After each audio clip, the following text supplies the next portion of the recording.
오늘은 스가랴 3장 말씀, 구약성경 1314쪽 스가랴 3장 1절부터 10절까지 오늘 우리에게 주신 하나님의 말씀으로 받겠습니다. 스가랴 3장 말씀 1절부터 교독하겠습니다. 대제사장 요수아는 여호와의 천사 앞에 섰고 사탄은 그의 오른쪽에 서서 그를 대적하는 것을 여호와께서 내게 보이시니라.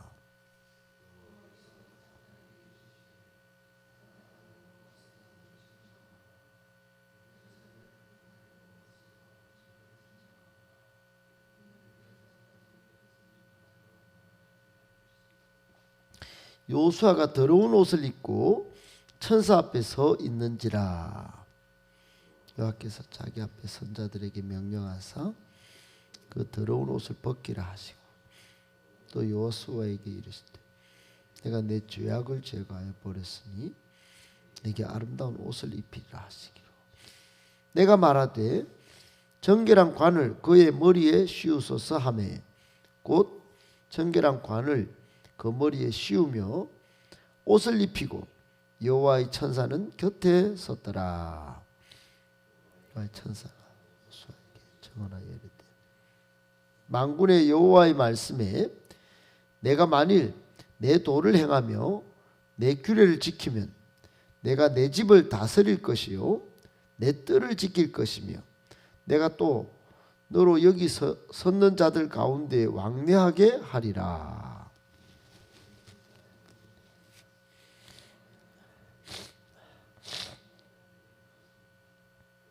이들은 예표의 사람들이라. 종 싹을 나게 하리라. 만군의 여호와가 말하노라. 내가 너 요수아 앞에 세운 돌을 보라. 한 돌에 7 눈이 있느니라. 내가 거기에 새길 것을 새기며 이 땅의 죄악을 하루에 제거하리라. 만군의 여호와가 말하노라. 그날에 너희가 각각 포도나무와 무화과나무 아래로 서로 초대하리라 하셨느니라. 아멘. 할렐루야. 반갑습니다. 오늘 말씀을 3가지로 정리하고 이 말씀을 우리에게 주시는 말씀으로 받도록 하겠습니다. 첫 번째, 성도는 사탄의 존재와 그 영향력을 간파하고 성도는 사탄의 존재와 그 영향력을 간파하고 대응도 할 수 있어야 합니다.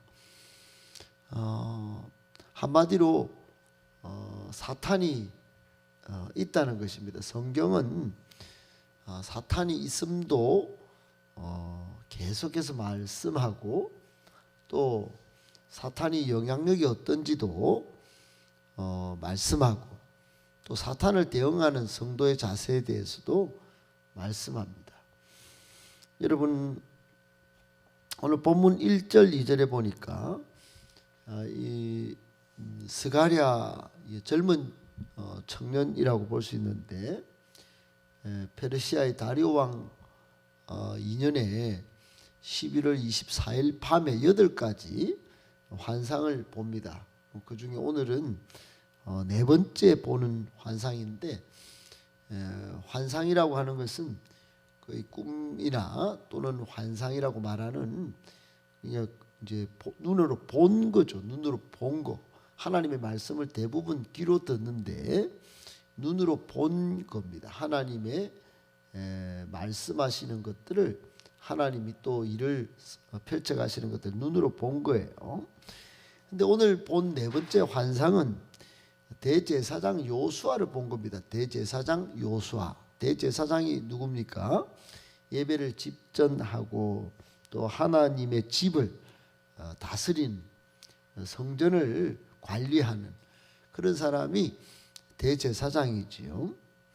특별히 대제사장은 지성소에 1년에 한 번 들어갈 수 있는 특권이랄지 또는 의무랄지 이걸 행하는 사람이 대제사장입니다. 그러니까 종교적 역할들, 신앙적 역할들을 종교 예식을 최고의 권한을 가지고 행하는 사람. 그러니까 유대인 중에서는 가장 존경받고 가장 중요한 일을 행하는 사람이라고 할 수 있는데, 이 대제사장이 그만 지금 가만 보니까 사탄의 참소를 받고 있어요. 요수아가 섰고 또 그 옆에는 사탄이 서서 막 대적하는 것을 하나님께서 보이시니라고 말씀했습니다. 1절에. 그런데 이 사탄이 계속 이 막 원수로서, 대제사장 요수아의 원수로서 참소하는 것들을 보고, 또 하나님께서 2절 이하에 보니까 사탄을 책망하는 장면도 있습니다. 사탄아, 여호와께서 너를 책망하노라. 그리고는 이 동시에 대제사장 요수아에게서 더러워진 옷을 이제 벗기고 정결한 옷과 관을 입히고 씌우는 그런 장면으로 오늘 본문이 전개가 됩니다. 오늘 3장의 내용은 전체적으로 지금 대제사장 요수아, 이게 종교인 중에 종교인이라고 할 수 있는 대제사장의 모습을 보여주지만은 첫 번째 장면이 사탄이에요. 사탄. 여러분, 사탄은 성경에서 반드시 있는 존재로 말씀합니다. 요수아 오른쪽에 서 있죠. 분명히 서 있죠. 우리가 스가랴서 전에 읽은 성경이 욥기인데, 욥기 1장에 보면 사탄이 분명히 존재했어요. 그때 사탄은 세상을 돌아다니면서 욥도 이렇게 참소를 하는 그런 장면이 있습니다. 욥은 동방에서 의인인데 그 의인을 뜯어먹으려고 하는 거예요. 그래서 결국 하나님께서 욥을 사랑하시는 거로, 좋아, 네가 말하는 대로 한번 해보지 뭐 그러고는 갑자기 욥이 큰 공경에 빠뜨려졌죠. 역대상에 봐도 또 사탄이 등장하고 시편에도 사탄이 등장합니다. 어떻든 성경 곳곳에 사탄이 존재해요. 그래서 성도는 사탄을 그냥 없는 존재로 여기면 안 된다는 것입니다. 그리고 사탄이 어떤 일을 하는가도 알아야 합니다. 사탄의 영향력, 그것은 성도를 대적하는 일을 하는 거예요. 성도를 대적, 항상 참소하여 이간질하고 교회를 분열시키고 거짓말하는 거예요. 하나님 앞에 거짓말하는 거예요. 여러분, 얼마나 이게 이간질과 분열과 파당과 분쟁과 거짓말을 아주 밥 먹듯이 하는 존재가 이게 사탄이에요. 사탄은 하나님의 가장 큰 대적이고 우리 성도에게는 최대 원수입니다. 최대 원수. 그런데 이제 성경은 또 이 사탄의 영향력을 그러면 눈만 멀뚱하게 뜨고 당하게 하시는가? 그렇지 않습니다. 사탄이 아주 영향력이 세지만은 그 사탄을 이미 머리를 예수님께서 밟아 이겨 승리하셨는데, 그 사탄의 영향력이 아직 남아 있는데 만만치 않아요. 그러나 승리하는 길도 제시하고 계십니다. 그게 크게 보면 두 가지인데, 소극적 방법으로는 첫 번째가 소극적 대응. 소극적 대응은 첫 번째로 광명한 천사로 위장하니까 이걸 분별하는 능력을 가져야 됩니다. 분별. 여러분, 고린도전서 11장 14절에 보면 광명한 천사로 둔갑하는 위장술이 뛰어난 사탄이에요.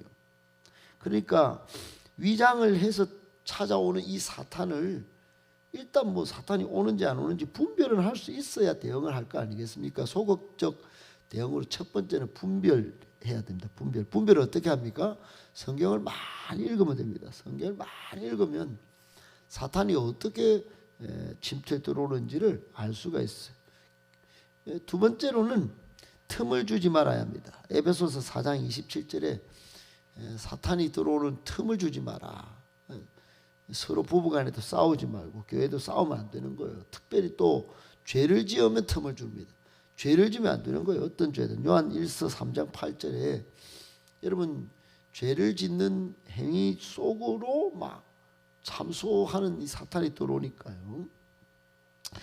소극적 대응 방법 세 번째는 에베소서 6장 11절에 방어적인 전략인데 하나님의 전신갑주를 입는 것입니다. 머리에는 구원의 투구, 구원의 확신을 가지고, 가슴에는 죄사함의 은총을 가지고, 배에는 진리의 말씀을 탁 두르고 항상 진리를 말씀을 가까이 하고, 복음을 잘 전하고, 발에는 복음의 신발을 신고 믿음의 방패를 딱 들고 믿음을 가져야 되는 거예요. 그리고는 오른쪽 손에 성령의 검, 말씀을 딱 가지고, 공격용 무기죠. 공격용 무기.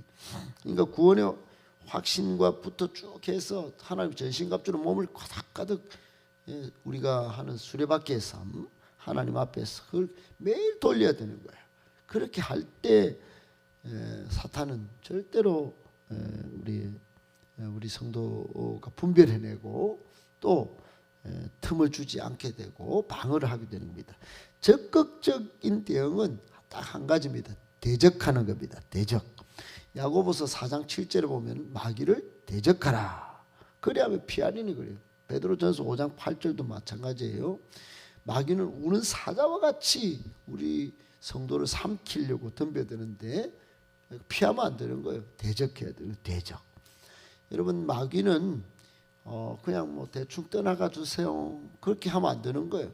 마귀는 예수 이름으로 이 마귀야 떠나가라, 그러고 대적하는 거예요. 성경적 적극 사탄에 대한 대적은 방법은, 대응 방법은 대적하는 겁니다. 대적. 사탄아 떠나가라, 한 길로 왔다가 일곱 길로 떠나갈지어다. 그러고는 선포하는 거죠. 선포. 그런데 막 소극적으로 성도가 사탄을 잘 모르니까, 성경적 대응 방법을 이렇게 잘 모르니까 그렇게 안 하는 거죠. 영의 눈이 안 뜨이면 사탄도 여러분 대충 이렇게 영의 세계 속에서도 역사하는 줄도 모르고 현실 세계만 보다가 그냥 가는 거예요. 이 사탄이 와서 그런 건지 아니면 그냥 뭐 우연히 뭐 생긴 사건인지 죽인지 밥인지 그것도 모르는 거예요. 여러분, 성경은 분명히 사탄이 존재하고 광명의 천사로 둔갑 위장술로, 그리고 그 영향을 펼쳐갑니다. 그리고 성경은 대응할 수 있는 원리도 제공합니다. 꼭 기억하시고 소극적 대응 방법, 적극적 대응 방법 다 사용하셔서 영적 영향력에서 승리하시고 사탄을 쫓아내는, 그래야요 영적으로 승리하는 저와 여러분 다 되시기를 예수님의 이름으로 축복합니다. 아멘. 두 번째, 믿음으로 말미암는 의, 칭의, 사실은 오직 은혜입니다. 여러분, 이신칭의 교리를 들어보셨죠? 믿음으로써 이신이라고 하는 것은 믿음으로써 써이니까요. 써이, 신, 믿음으로써 칭의, 의롭다 칭함을 받는다. 여러분, 예수 그리스도를 믿음으로 말미암아 하나님은 우리를 의롭다 하십니다. 의롭다. 로마서 8장 1절로 2절에 보면 아무리 마귀가 우리를 넌 더러워, 지금 오늘 대제사장 요선 이놈은 죄가 많습니다. 이게 무슨 대제사장입니까? 이게 무슨 목사입니까? 그래도 로마서 8장 1절로 2절에 여러분, 우리는 세상법의 영향을 받아서 죄인이 아닙니다. 거기는 최상의 법, 하늘의 법을 우리는 적용받는데, 그러므로 이제 그리스도 예수 안에 있는 자에게는 결코 정죄함이 없나니, 이는 그리스도 예수 안에 있는 최고의 법, 생명의 성령의 법이 죄와 사망의 법에서 너를 해방하였음이라 그랬어요. 대속의 은혜를 받는다 이 말이에요. 모든 사람이 죄를 범하였음에 하나님의 영광에 이르지 못하더니, 로마서 3장에 보면 그리스도의 피로 말미암는 믿음으로서 의롭다 칭함을 받는다 그랬어요. 여러분, 이게 사실은요, 이 기독교 교리의 최고의 신앙 교리입니다. 믿음으로 말미암는, 하나님 앞에 갖는 다리가 놓인다. 하나님이 우리를 죄인으로 보지 않고 거리를 두지 않으신다. 하나님 앞에 언제든지 담대하게 나갈 수 있다. 여러분, 예수 그리스도의 피, 피로 덮어놓으면 죄가 안 보이는 거예요. 하나님은. 그래서 의롭다 하시고 그냥 하나님이 다 죄 씻음을 받고 예수 그리스도 옷을 입고 하나님 앞에 늘 왔다 갔다 할 수 있도록 하나님이 하신다. 이게 쉽게 말하는 이신증의예요. 여러분, 죄인은 하나님 앞에 설 수도 없어요. 그 결국이 영원히 멸망이에요. 심판받아 멸망하는 거예요. 오로지 사탄의 참소 대상일 뿐이에요. 그런데 여러분, 하나님의 긍휼, 자비, 은총으로 말미암는 예수 그리스도의 대속 사역으로 의롭게 되어서 하나님 앞에 설 수 있게 된 거예요. 영원히 멸망하지 않고 영원한 생명과 축복을 얻게 됐어요. 사탄의 참소에서 벗어나게 되는 거예요. 그걸 오늘 3절에서 보여주는 겁니다. 이 대제사장 요수아가 마치 불에 꺼낸 거슬린 나무 같아요. 불에 거슬린 나무, 여러분 시커멓게 타지 않았어요? 이번에 지금 강릉 산불 보면 다 탔습니다. 다. 그리고 본문에 보면 더러운 옷을 입었는데 그 더러운 옷을 벗기는 거예요. 하나님이 벗기라. 얘 대제사장 요수아 옷 벗기라. 이놈이 사탄이 이거 뭐 죄를 지었다고 자꾸 이 성도를 욕을 하고 목사를 욕을 하고 대제사 욕을 하는데 이 죄악을 벌써 이게 최고의 생명의 성령의 법 예수 그리스도 법으로 해방했는데 이게 아직도 이 사탄이 참수한단 말이냐? 벗겨라. 그리고 정결한 관을 씌워라. 이 말은 완전한 회복을 선언한 것입니다. 그리고 천국 잔치에 참여할 자격을 얻었다는 표시인 거예요. 표시. 하나님이 여러분 이 모든 것으로 신약 성도들에게는 예수 그리스도에 대한 믿음으로 이 의로움을 이 지금 대제사장 요수아에게 더러운 옷을 입히고 새 옷을 입히고 관을 입힌 이것을 가능하게 하신 거예요. 믿으시길 바랍니다.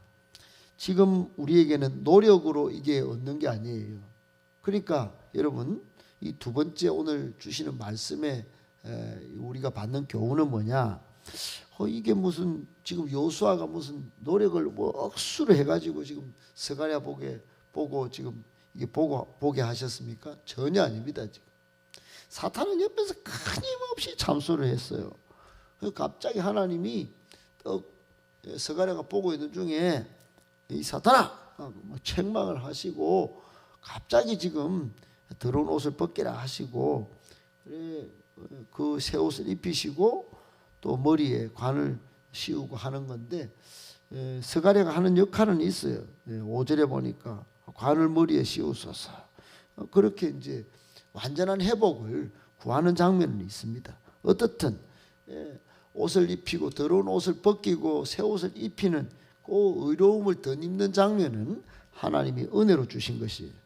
여러분 오늘날 우리도 그런 은혜로 의롭게 되었다는 것 꼭 기억하시고 하나님의 은혜를 찬양하는 감사하는 저와 여러분 되시기를 예수님의 이름으로 축복합니다. 아멘. 마지막 세 번째, 하나님의 축복은 말씀 순종으로 옵니다.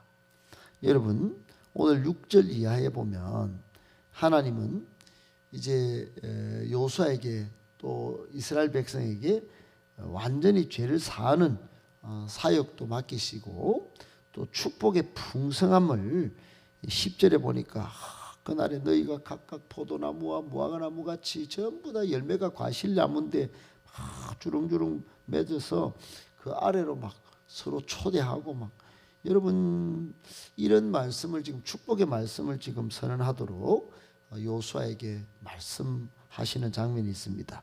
한마디로 요수아에게 축복하는 내용인데 축복을 약속하는 내용인데 세 가지예요. 하나는 하나님 당신의 집을 다스릴 것이다. 다스릴 것이다. 그리고는 이 말씀은 이제 7절에 있는데 7절에 두 번째는 당신의 집 뜰을 지킬 것이다. 이 예배 처소입니다. 뜰은 예배를 하기 위해서 모인 장소예요. 요즘처럼 이렇게 장의자가 놓인 게 아니고 예배하는 사람들 뜰로 나와서 예배했거든요. 이게 대제사장의 축복을 회복시킨다는 뜻입니다.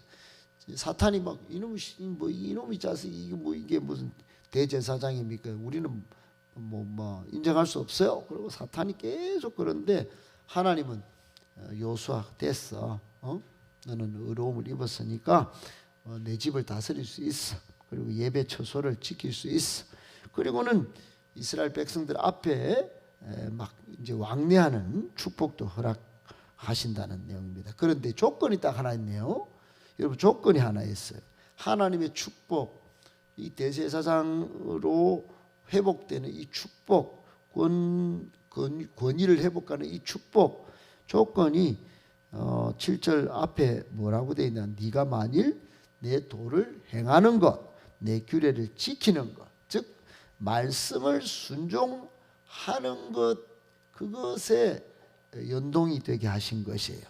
여러분, 하나님의 축복은 어디서 올까요? 하나님 축복은 하나님으로부터 옵니다. 그러니까 뭐 교회 다닙니다. 대부분 여러분 복을 받기를 원합니다. 교회 다니는 사람들, 교회 다니면서 복 안 받기를 원하는 사람이 있습니까? 말만 열면 복합니다. 그런데 여러분, 지속적으로 복을 받고 지속적으로 하나님의 은혜를 받아 누리려면 계속 말씀 순종이 있어야 합니다. 말씀 순종이 없는 말로만 복 여러분, 그건 오늘 말씀에 근거해서도 그렇고 성경 전체적으로 봐도 여러분, 예수님께서 마태복음 7장에도 여러분, 반석 위에 지은 집은 하나님의 말씀을 그 뜻대로 행하는 자가 창수가 나고 막 무너지게 만들어도 반석 위에 지은 집처럼 복을 받는 것입니다. 꼭 기억하셔야 됩니다. 여러분, 막 복복하는데 막 왜 안 주냐 그러고 원망하고 불평하고 이스라엘 백성들이 다 그랬어요. 지금도 대한민국 성도들 대부분은 80%가 그렇다 않습니까? 실제 믿음이 있는 진짜 믿음은 20%라고 빌리 그레이엄 목사님이 그랬다 않습니까? 그런데 최근에는 그것도 1%에서 3%밖에 없다는 거예요. 고난이 있을 때 믿음을 증명해 보이는 진짜 신자는 한 3%밖에 안 된다고 그래요. 대부분 그냥 복 받기 위해서 그냥 교회 나오는 거예요. 세상 사람과 똑같은 거예요. 환난이 있을 때, 고난이 있을 때는 그냥 말씀 버리고 그냥 세상 사람과 똑같이 산다는 겁니다. 그런 사람들에게 진정한 축복이 있겠습니까? 여러분, 하나님의 축복은 말씀 순종으로 지속적인 축복과 또 은혜가 온다는 것 꼭 기억하고 말씀 순종의 사람들 다 되실 수 있기를 예수님의 이름으로 축복합니다.